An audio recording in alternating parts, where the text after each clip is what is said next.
नमस्कार दोस्तों, आप देख रहे हैं हमारा और अपना YouTube channel clarity in commerce Santosh. आज का टॉपिक है क्लास 12th एनपीओ चैप्टर के थ्योरी क्वेश्चन पे हम बात करने वाले हैं, 2 मार्क्स वाले थ्योरी क्वेश्चन पे। तो चलिए वीडियो को बिना देर किए हुए स्टार्ट करते हैं। तो सबसे पहला क्वेश्चन है कि what is a not for profit organisation, यानी कि एनपीओ होता क्या है। तो एनपीओ एक ऑर्गेनाइजेशन है, एनपीओ एक संस्था है that is form to provide services, जो कि सर्विस प्रोवाइड करने के लिए तैयार की जाती है, बनाई जाती है। किसको सर्विस प्रोवाइड करने के लिए? तो टू इट्स मेंबर्स और सोसाइटी, यानी कि इसके मेंबर्स को और सोसाइटी को, without the motive of earning profit, यानी कि बिना किसी प्रॉफिट अर्निंग मोटिव के। यानी कि एनपीओ क्या है? तो एनपीओ एक संस्था है जो सर्विस प्रोवाइड करने के लिए इसके मेंबर्स और सोसाइटी को बिना किसी प्रॉफिट अर्निंग के मोटिव से सर्विस प्रोवाइड करने के लिए बनाई जाती हो, इसे हम एनपीओ कहते हैं। दूसरा है हमारा give 2 examples of NPO. NPO के 2 एग्जाम्पल्स बताए। Schools, hospitals, clubs, charitable trust etcetera are the examples of NPOs. अगला क्वेश्चन है what is the main objectives of NPO. NPO के मेन ऑब्जेक्टिव्स क्या क्या है? तो the main objective is to provide services and promote social welfare and not to earn profit. तो NPO की main objective क्या क्या है? तो एनपीओ का मेन ऑब्जेक्टिव है प्रोवाइड सर्विसेज, क्या करना? सर्विस प्रोवाइड करना। और क्या? प्रोमोट सोशल वेलफेयर, यानी कि सामाजिक कल्याण को प्रमोट करना। और not to earn profit, profit कमाना नहीं। यही मेन ऑब्जेक्टिव्स होते हैं एनपीओ के। The main objective is to provide services and promote social welfare and not to earn profit. Okay, अगला क्वेश्चन है हमारा कि रिसिप्ट एंड पेमेंट अकाउंट क्या होता है। तो receipt and payment account summary है कैश एंड बैंक रिसिप्ट का। Receipt and payment during the year, यानी कि साल के दौरान कैश एंड बैंक।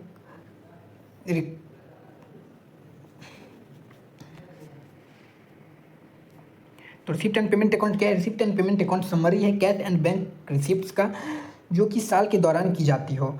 और ये कैश बेसिस पे प्रिपेयर किया जाता है। कैश बेसिस पे प्रिपेयर किया जाता है का क्या मतलब है कि अगर एक्चुअल कैश रिसिप्ट हुआ या एक्चुअल कैश में पेमेंट की, तभी हम इसको रिकॉर्ड करेंगे, नहीं तो नहीं करेंगे। अगला क्वेश्चन हमारा है कि रिसिप्ट एंड पेमेंट अकाउंट क्या रियल अकाउंट है या फिर नॉमिनल अकाउंट। तो जाहिर सी बात है, रिसिप्ट एंड पेमेंट अकाउंट हम कैश बेसिस पे तैयार करते हैं। ये कैश एंड बैंक ट्रांजेक्शन का समरी है, इसलिए एक रियल अकाउंट होगा, ना कि नॉमिनल अकाउंट। अगला क्वेश्चन है हमारा question number 6, opening balance of the receipt and payment account, यानी कि opening balance of the receipt and payment account. Receipt and payment account का ओपनिंग बैलेंस क्या होता है? तो ओपनिंग बैलेंस जो रिसिप्ट एंड पेमेंट अकाउंट का होता है, उसे हम कैश एंड बैंक बैलेंस से रिप्रेजेंट करते हैं at the beginning of the year. अगला क्वेश्चन नंबर 7 है कि क्लोजिंग बैलेंस क्या होता है रिसिप्ट एंड पेमेंट अकाउंट का। रिसिप्ट एंड पेमेंट अकाउंट का क्लोजिंग बैलेंस यहाँ पे पूछा जा रहा है। तो रिसिप्ट एंड पेमेंट अकाउंट के क्लोजिंग बैलेंस को हम cash and bank balance eight the end of the year करके रिप्रेजेंट करते हैं। क्वेश्चन नंबर 8 है हमारा what is a subscription. Subscription क्या होता है? चंदा। चंदा is the amount receive from the members, यानी कि ये चंदा जो है मेंबर्स के द्वारा रिसीव किया जाता है। चंदा एक ऐसी राशि है, सब्सक्रिप्शन एक ऐसी राशि है जो किसके द्वारा रिसीव की जाती हो? मेंबर्स के द्वारा, for maintaining their membership. Okay, अगला क्वेश्चन नंबर 9 है how is subscription so in the financial statements of NPO, यानी कि सब्सक्रिप्शन को एनपीओ के फाइनल अकाउंट में कहाँ दिखाएंगे या कैसे दिखाएंगे। ठीक, तो सबसे पहले एनपीओ जो है इसे हम income in the income and expenditure account and as current assets या liabilities in the balance sheet, यानी कि यहाँ पे कह रहा है कि सब्सक्रिप्शन को हम इनकम एंड एक्सपेंडिचर अकाउंट के इनकम साइड में दिखाएंगे और बैलेंस शीट के करंट एसेट्स या current liabilities in the balance sheet के करंट एसेट्स या लायबिलिटीज करंट लायबिलिटीज में दिखाएंगे। करंट एसेट्स में कब दिखाएंगे? जब कोई हमारा सब्सक्रिप्शन आउटस्टैंडिंग हो जाए। क्या हो जाए? आउटस्टैंडिंग सब्सक्रिप्शन रहे, यानी कि सब्सक्रिप्शन इस साल का है लेकिन अभी तक मिला नहीं। आउटस्टैंडिंग सब्सक्रिप्शन हमारे लिए क्या हो जाएगा? एसेट्स, इसलिए इसे हम बैलेंस शीट के एसेट साइड में दिखाते हैं। और लायबिलिटी कब? जब सब्सक्रिप्शन एडवांस में हमें रिसीव हो गया, तब हम इसे लायबिलिटी साइड दिखाएंगे। ओके, अगला क्वेश्चन है हमारा क्वेश्चन नंबर 10 कि इनकम एंड एक्सपेंडिचर अकाउंट क्या होता है। Income and expenditure account profit and loss account की भांति होता है, बिजनेस के प्रॉफिट एंड लॉस अकाउंट की तरह होता है, जो रिकॉर्ड करता है income and expenses of a year. एक साल के अंदर होने वाले सारे इनकम और सारे एक्सपेंसेज को रिकॉर्ड किया जाता है और यह प्रॉफिट एंड लॉस अकाउंट की तरह होता है। किस बेसिस पे रिकॉर्ड किया जाता है? तो एक्रूअल बेसिस पे रिकॉर्ड किया जाता है। कैश बेसिस वहाँ पे हमने देखा था रिसिप्ट एंड पेमेंट अकाउंट में, यहाँ पे इनकम एंड एक्सपेंडिचर अकाउंट में एक्रूअल बेसिस है, यानी कि भले ही पैसा रिसीव हुआ हो या हमने पेमेंट नहीं किया हो, लेकिन अगर हमारा इस साल का खर्चा है या इस साल का इनकम है तो उसे हम इनकम एंड एक्सपेंडिचर अकाउंट में दिखाएंगे, भले वो हमारा आउटस्टैंडिंग ही क्यों ना हो। अगला क्वेश्चन नंबर 11 है हमारा income and expenditure account prepared on cash और एक्रूअल बेसिस, यानी कि यहाँ पे पूछा जा रहा है कि इनकम एंड एक्सपेंडिचर अकाउंट जो है वो किस बेसिस पे तैयार किया जाता है। तो अभी हम पिछले क्वेश्चन में ही, क्वेश्चन नंबर 10 में ही देखे कि इनकम एंड एक्सपेंडिचर अकाउंट किस बेसिस पे तैयार किया जाता है, एक्रूअल बेसिस पे। तो income and expenditure account is prepared on accrual basis. Question number 12, what type of account is income and expenditure account.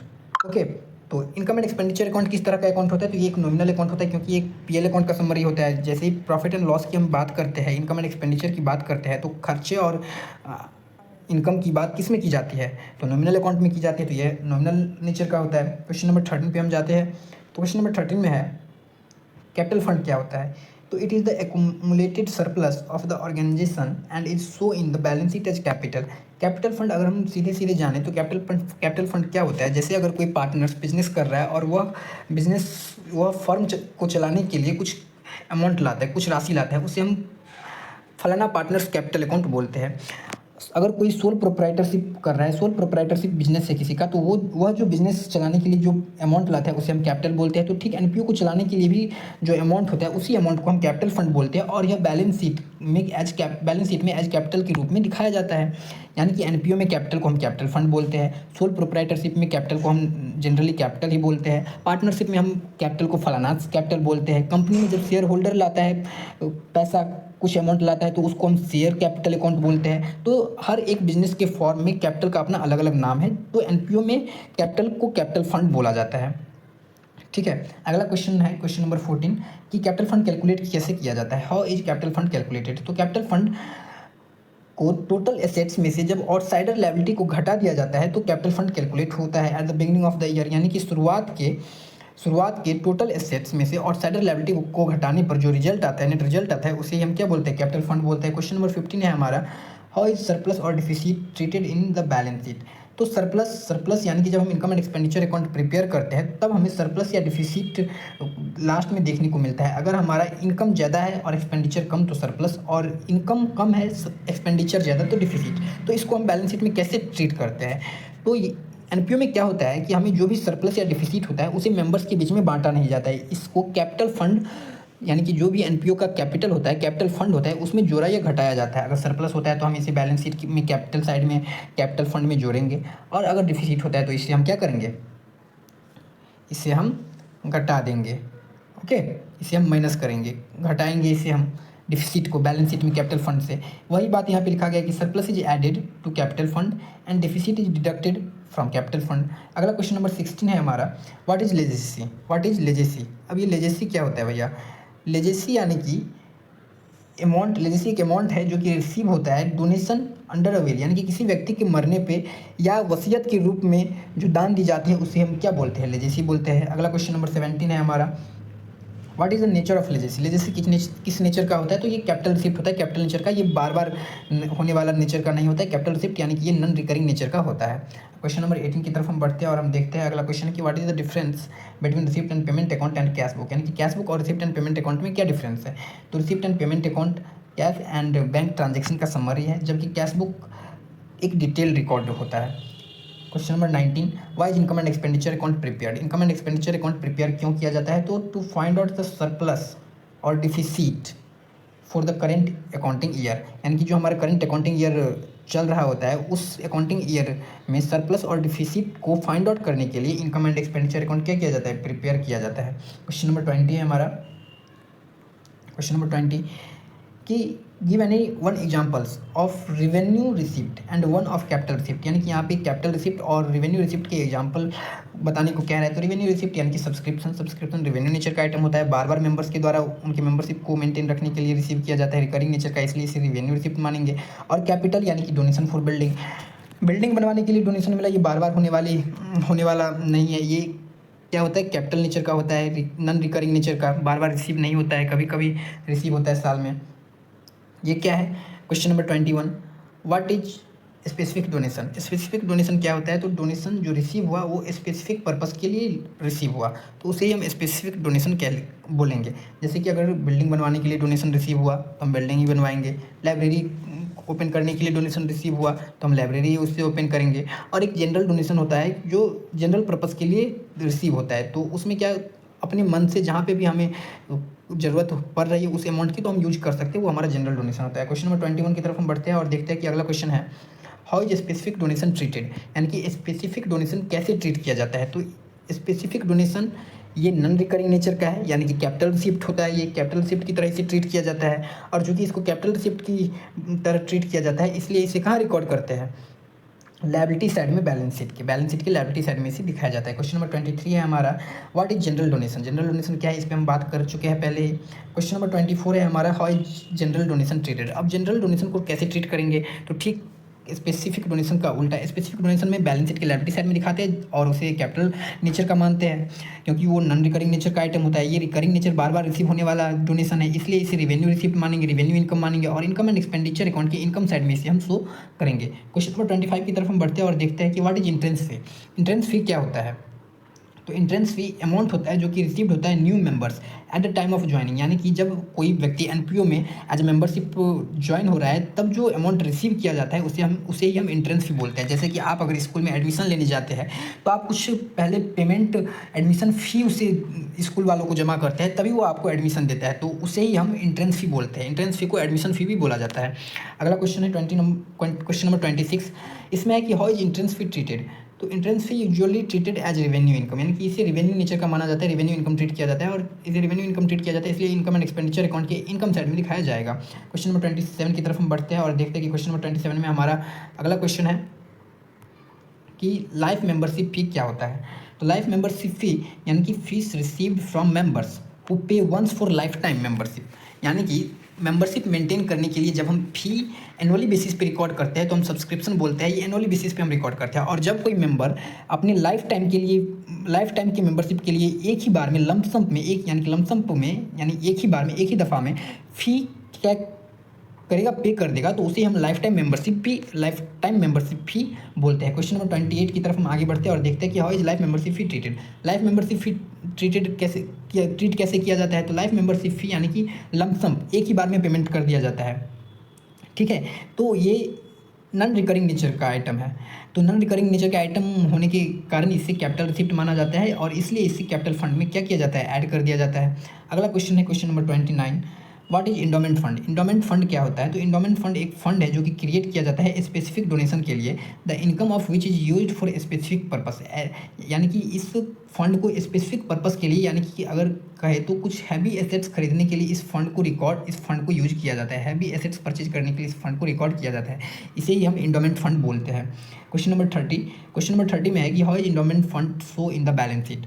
Endowment fund heavy assets यानी कि कैपिटल नेचर का होने के कारण ये लायबिलिटी साइड दिखाया जाएगा बैलेंस शीट के। क्वेश्चन नंबर 31 की तरफ हम आगे बढ़ते हैं। क्वेश्चन नंबर 31 में है why depreciation is charge in NPO. NPO में डेप्रिसिएशन चार्ज क्यों किया जाता है, क्योंकि to show the true value of assets and calculate accurate surplus या डिफिसिट। आपने पढ़ा होगा पिछले वीडियो में जो मैंने अपलोड किया था एनपीओ का वन शॉट, उसमें कि रिसिप्ट एंड पेमेंट अकाउंट में नॉन कैश आइटम रिकॉर्ड नहीं किया जाता है, जबकि इनकम एंड एक्सपेंडिचर अकाउंट में नॉन कैश आइटम रिकॉर्ड किया जाता है। नॉन कैश आइटम कहे तो depreciation, bad debts, provision for doubtful debts, ये सारे हमारे नॉन कैश आइटम्स है। तो वही बात यहाँ पे शॉर्टकट में लिखा गया है कि इनकम एंड एक्सपेंडिचर अकाउंट में हम नॉन कैश आइटम को रिकॉर्ड क्यों करते हैं। अगर ऐसे भी क्वेश्चन पूछा जाए तो सिंपल सा उस क्वेश्चन का भी आंसर यही होगा कि to show the true value, यानी कि ट्रू वैल्यू दिखाने के लिए एसेट्स और लायबिलिटी का मतलब एसेट्स का ट्रू वैल्यू शो करने के लिए हम कैलकुलेट एक्यूरेट सरप्लस या डिफिसिट, यानी कि एसेट्स का ट्रू वैल्यू शो करने के लिए हम कैलकुलेट करते हैं एक्यूरेट सरप्लस या डिफिसिट, इसलिए हम depreciation, bad debts, provision for doubtful debts यानी कि नॉन कैश आइटम्स को भी इनकम एंड एक्सपेंडिचर अकाउंट में दिखाते हैं। अगला क्वेश्चन है क्वेश्चन नंबर 32 कि क्या डेप्रिसिएशन रिकॉर्ड किया जाता है रिसिप्ट एंड पेमेंट अकाउंट में ना।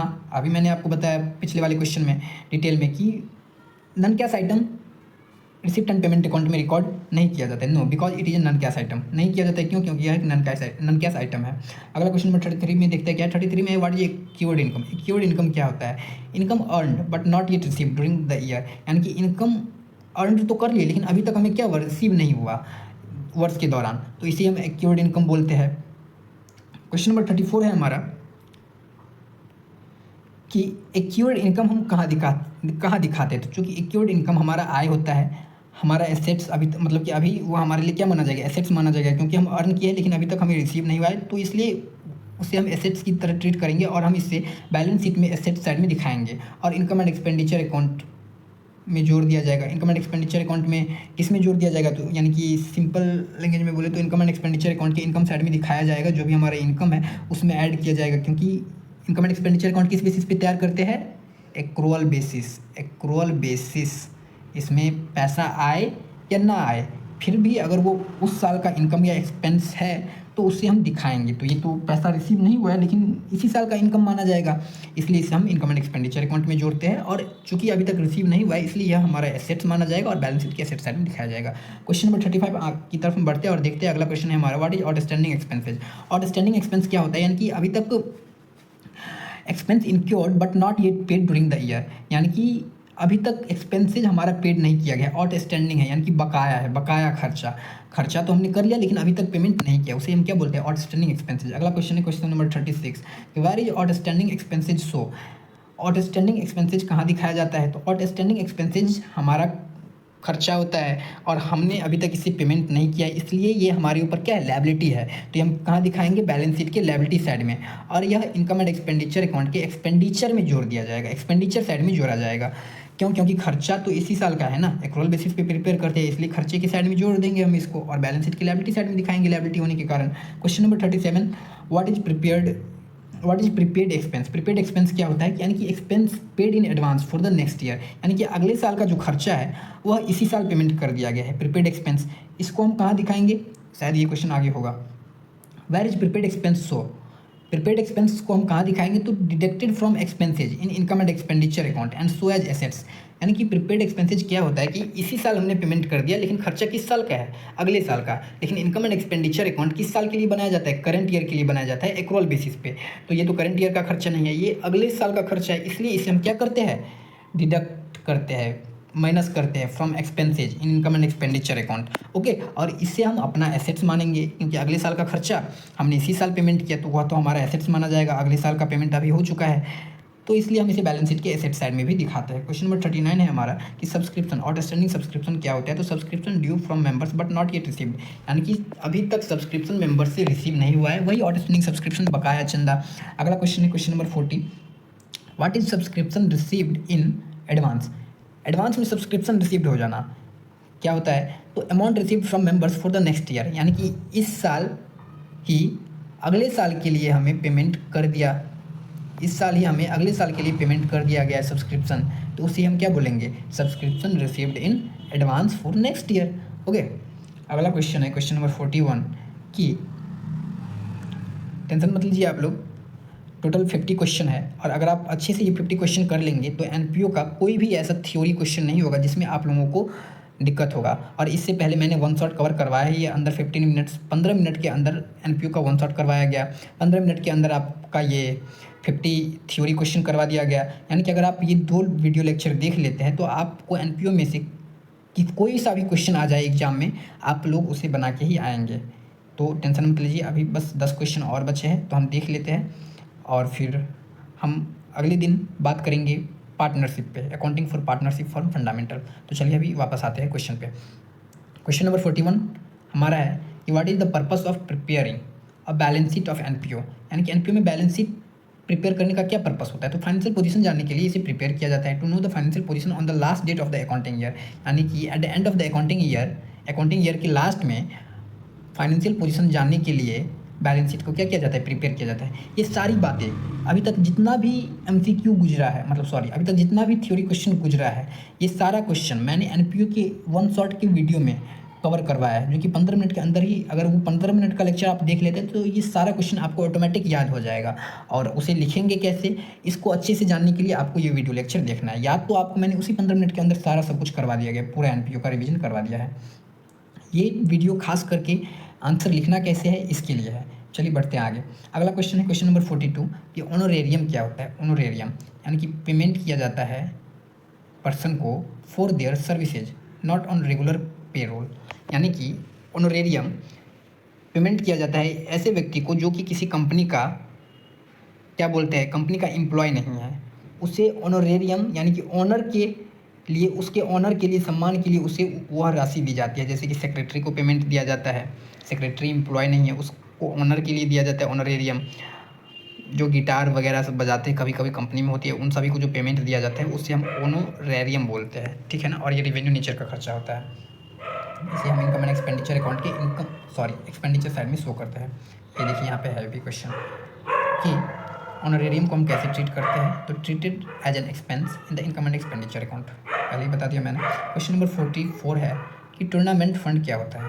टूर्नामेंट फंड यानी कि फ़ंड मिला टूर्नामेंट करवाने के लिए, तो उससे हम स्पोर्ट्स यानी कि टूर्नामेंट ही करवाएंगे। A fund created for organising sports और टूर्नामेंट, ओके, यानी कि उस फंड से हम क्या करेंगे, टूर्नामेंट ही करेंगे। अगला क्वेश्चन है question number 45, how is income from tournament fund treated. अगर टूर्नामेंट फंड से हमें जो इनकम होगा उसको हम कैसे ट्रीट करेंगे। तो ये जो क्वेश्चन नंबर 44 से स्टार्ट हुआ हमारा, ये फंड बेस्ड अकाउंटिंग के ऊपर क्वेश्चन है। किसके ऊपर, फंड बेस्ड अकाउंटिंग के ऊपर। यानी फंड बेस्ड अकाउंटिंग क्या होता है, तो फंड बेस्ड अकाउंटिंग यानी कि ये एक सेपरेट अकाउंट प्रिपेयर किया जाता है फॉर स्पेसिफिक फंड, और उससे रिलेटेड जितने भी इनकम एंड एक्सपेंडिचर अकाउंट होते हैं, उससे रिलेटेड जितने भी इनकम एंड एक्सपेंसेज होते हैं उसको उसी फंड में जोड़ा या घटाया जाता है। एनपीओ का 1 शॉट वीडियो लेक्चर देखिए, आपको समझ में आ जाएगा। How is income from tournament fund treated, तो जो भी टूर्नामेंट फंड से इनकम हुआ है उसको हम जोड़ेंगे।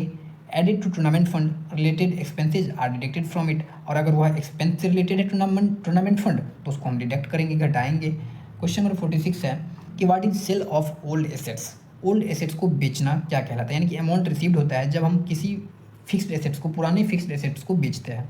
यानी कि पुराने फिक्स्ड एसेट्स को बेचने पर जो अमाउंट रिसीव्ड होता है वही क्या है, हमारा सेल ऑफ ओल्ड एसेट्स। अगला क्वेश्चन नंबर 47 है कि इसको हम ट्रीट कैसे करते हैं। तो सेल ऑफ ओल्ड एसेट्स को इसको ट्रीट किया जाता है कैसे, deducted from the assets and if any gain so as income. देखिए यहाँ पे क्या कह रहा है, यहाँ पे क्या कह रहा है कि ये जो है क्या किया जाता है, डिडक्ट किया जाता है एसेट्स में से, क्योंकि अगर हम ओल्ड एसेट को बेचेंगे तो हमारा एसेट्स क्या होगा, कम होगा। इसलिए बैलेंस शीट में एसेट साइड से क्या करेंगे, डिडक्ट करेंगे, घटा कर दिखाएंगे, कम लिखेंगे एसेट्स का अमाउंट। और अगर इस एसेट्स को बेचने पर कोई भी गेन होता है या कोई भी लॉस होता है तो उससे हम इनकम एंड एक्सपेंडिचर अकाउंट में दिखाएंगे। अगर गेन होता है तो इनकम साइड, अगर लॉस होता है तो एक्सपेंडिचर साइड। क्वेश्चन नंबर 48 की तरफ हम बढ़ते हैं। क्वेश्चन नंबर 48 है हमारा, what is the basis of preparation of receipt and payment account. ये तो पहले भी क्वेश्चन हो चुका है पीछे, कैश बेसिस पे प्रिपेयर किया जाता है। अगला क्वेश्चन की सरप्लस क्या होता है एनपीओ में, तो total income is more than total expenditure, मैंने पहले ही बता दिया है। डिफिसिट क्या होता है ये भी मैंने बता दिया है कि total expenditure is more than total income, expenditure ज़्यादा हो इनकम कम हो तो डिफिसिट होता है, ओके। तो अगर वीडियो पसंद आए तो please clarity in commerce channel को सब्सक्राइब जरूर करें। तब तक के लिए बने रहे हमारे साथ, मिलते हैं हम एक अगले वीडियो में। Please follow, subscribe, like and share our video. बहुत मेहनत करते हैं आप लोगों के लिए, तो सब्सक्राइब तो ज़रूर करें, आप लोगों को करना चाहिए। अगर आपको इसका पीडीएफ चाहिए तो इसका पीडीएफ मैं आप लोगों को अपने टेलीग्राम ग्रुप पे शेयर कर दूंगा। टेलीग्राम ग्रुप का लिंक मैं अपने वीडियो के डिस्क्रिप्शन में और कमेंट बॉक्स में पिन कर दूंगा।